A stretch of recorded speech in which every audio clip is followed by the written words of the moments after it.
नमस्कार मंडळी, श्री स्वामी समर्थ. काळ्या मिरीने तुमचे आयुष्य बदला. 7 सोपे आणि प्रभावी उपाय. आपल्या स्वयंपाकघरात अशा अनेक गोष्टी आहेत ज्या जेवणाची चव वाढवण्यासोबतच आपले अनेक आजार आणि विविध समस्या दूर करतात. कधी ना कधी असं सर्वांच्याच आयुष्यात घडतं, जग खूप प्रयत्न करूनही यश मिळवता येत नाही. अशा परिस्थितीत कोणत्याही व्यक्तीचे अस्वस्थ होणे स्वाभाविकच आहे.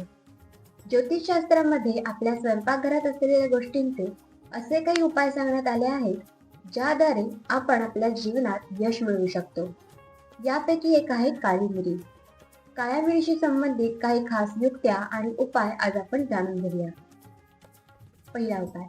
जर एखाद्या व्यक्तीच्या आयुष्यात आर्थिक समस्या येत असतील, तर 5 दाणे काळी मिरी घेऊन त्या व्यक्तीच्या डोक्यावरून 7 वेळा उतरवा आणि रात्रीच्या वेळी रस्त्याच्या दुतर्फा किंवा निर्जन ठिकाणी उभे राहून 4 दाणे चारही दिशांना फेकून द्या. 5वा दाणा आकाशाकडे फेकून द्या. यानंतर तेथून शांतपणे आणि मागे वळून न पाहता घरी परत यावे. असे मानले जाते की काळ्या मिरीचा हा उपाय केल्याने व्यक्तीच्या आयुष्यातील आर्थिक संकटे दूर होतात. दुसरा उपाय. जर एखाद्या व्यक्तीच्या कुंडलीत शनिदोष असेल, तर त्या व्यक्तीने काळी मिरी आणि 11 रुपये काळ्या कपड्यात बांधून दान करावेत किंवा शनी मंदिरात ठेवावेत. असे केल्याने कुंडलीतील शनिदोष दूर होतो. तिसरा उपाय. जर एखाद्या व्यक्तीच्या आयुष्यात सतत अडचणी येत असतील, तर या समस्या घालवण्यासाठी काळ्या मिरीचा उपाय खूप उपयोगी ठरतो.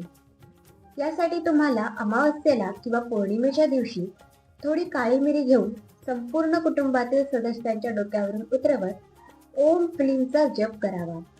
त्यानंतर ती दक्षिण दिशेला फेकून द्यावी.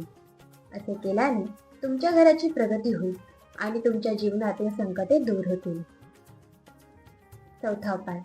जर तुम्ही काही विशेष कामासाठी बाहेर जात असाल आणि तुमचे काम पूर्ण व्हावे अशी तुमची इच्छा असेल, तर घरातून बाहेर पडताना मुख्य दारावर काळी मिरी ठेवा आणि घरातून बाहेर पडताना या काळी मिरीवर पाय देऊन बाहेर पडा. असे केल्याने तुम्ही ज्या कामासाठी घराबाहेर जात आहात, ते काम नक्कीच पूर्ण होईल. 5वा उपाय. नजर लागलेली दूर करण्यासाठी काळी मिरी देखील वापरल्या जातात. 7-8 दाणे काळी मिरी एका दिव्यात ठेवा आणि घराच्या कोणत्याही कोपऱ्यात जाळून टाका. आर्थिक चणचण दूर होते आणि दोषही दूर होतात. 6वा उपाय. आर्थिक संकटावर मात करण्यासाठी एका पुडीत काळ्या मिरीचे काही दाणे बांधून ती पुडी पूजा करताना देवासमोर ठेवा आणि पूजा झाली की लक्ष्मी मातेला शरण जाऊन आपली आर्थिक अडचण सांगावी व नंतर ती पुडी आपल्या तिजोरीत काही काळ ठेवावी. परत नक्कीच दिसायला सुरुवात होईल. 7वा उपाय. आर्थिक संकट टाळण्यासाठी 5 ग्रॅम हिंगात 5 कापूर आणि 6 काळी मिरी मिसळून घट्ट पेस्ट करून घ्यावी. ही पेस्ट सकाळ संध्याकाळ घरात जाळावी. असे केल्याने आर्थिक विवंचना दूर होतात. ही माहिती जर तुम्हाला आवडली असेल तर आमच्या व्हिडिओला लाईक करा, शेअर करा आणि आमच्या चॅनलला सबस्क्राईब जरूर करा. धन्यवाद.